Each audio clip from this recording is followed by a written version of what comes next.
नेपाल हाम्रो साझा घर हो र हाम्रो साझा थर नेपाली हो। संसारकै पवित्र मुलुक नेपालमा जन्मन र यही माटोको सुगन्धमा आफूलाई समर्पण गर्न पाउँदा नेपालको संविधान प्रति हरेक नेपाली पूर्ण वफादार रही सत्यनिष्ठापूर्वक प्रतिज्ञा गर्दै ईश्वरको देश र जनताको नाममा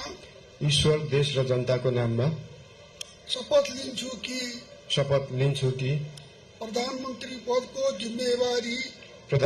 पदको जिम्मेवारी प्रचलित कानूनको पालना गरी मुलुक र जनताको भलो चिताई कसैको डर नमानी पक्षपात नगरी पूर्वाग्रह वा खराब